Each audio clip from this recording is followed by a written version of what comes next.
तो गाइज आज की इस वाली वीडियो में हम लोग सोलो लेवलिंग के सीजन 3 के एपिसोड 1 का हिंदी एक्सप्लेन करने जा रहे हैं। और वो प्रीवियस सीजन की आखिर में हम लोगों ने देखा था कि जो जिन्वो होता है वो बेरू की शैडो को एक्सट्रैक्ट कर देता है। तो अब आगे अगले चैप्टर की शुरुआत में हम लोग देखते हैं कि जो बेरू की रैंक होती है वो जर्नल रैंक होती है। और इस चीज को देखकर जिन्वो भी अपने मन में सोचता है कि ये रैंक मैंने पहले कभी नहीं देखी और ये शायद इलीट नाइट से एक कदम ऊपर की रैंक होगी। और अब जिन्वो क्वीन की शैडो को एक्सट्रैक्ट करने जा रहा होता है, लेकिन तभी जो ब्लैक आंट होता है वो उसे बोलता है मेरे king please give me a name. और अभी जिन्वो को ऐसा लग रहा होता है कि जो आंट है वो उससे अपनी लॉयल्टी दिखा रहा है दूसरे सोल्जर्स की तरह ही।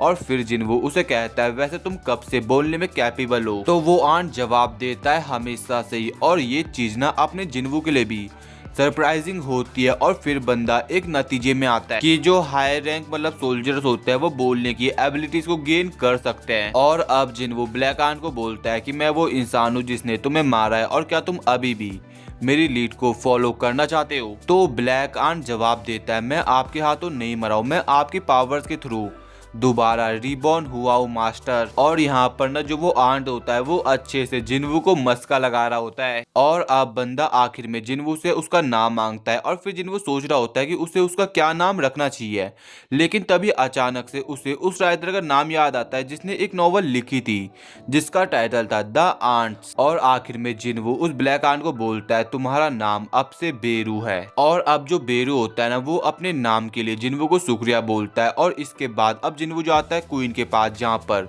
वो बोलता है अराइज, जिससे जो क्वीन की शैडो होती है ना वो भी एक्सट्रैक्ट हो जाती है। और जैसे क्वीन की शैडो एक्सट्रैक्ट होती है वैसे जो दूसरे आंट्स होते हैं वो काफी अजीब बिहेव कर रहे होते हैं। जो चीज देखकर जिन्वो भी सरप्राइज होता है और वो नोटिस करता है कि जो दूसरे आंट्स के साथ उसका बॉन्ड था वो काफी कमजोर हो चुका है। और इस चीज का रीजन वो बेरू से पूछता है और बेरू से बताता है कि जो आंट है आई मीन क्वीन है उसके पास इनहेरिट पावर है कि वो पूरे कॉलोनी में रूल करेगी। और फिर जिन्वो बोलता है सो तुम मेरे को ये कह रहे हो कि जब तक क्वीन जिंदा है तब तक वो आंट को ऑर्डर दे सकती है। और फिर बेरू जवाब देता है यस यही बात है। और अब जिन्वो बेरू से दूसरा सवाल पूछता है कि जो क्वीन का मान है वो काफी लो है उसके रैंक के मुकाबले, और तुम मेरे को बता सकते हो कि उसका माना क्यों डिक्रीज हो गया। तो बेरू जवाब देता है कि जो क्वीन का ज्यादातर माना है वो रिप्रोडक्शन में यूज होता है, और जो रीजन है उसके माना का लो होने का वो ये है कि अभी उसके पास कोई बॉडी है ही नहीं रिप्रोड्यूस करने के लिए। और अब जिन्वो समझ जाता है कि बैटल के अंदर क्वीन का कुछ भी काम नहीं आने वाला और इसीलिए वो उसकी शैडो को टर्मिनेट कर देता है। इसके बाद जिन्वो अपने शैडो सोल्जर्स को असेसिन स्टोन्स को कलेक्ट करने को मना कर देता है, बिकॉज जो ये स्टोन है वो जेजू आइलैंड के फिर से रिकंस्ट्रक्शन में काम आएंगे और जो यहाँ पे डैमेज हुआ है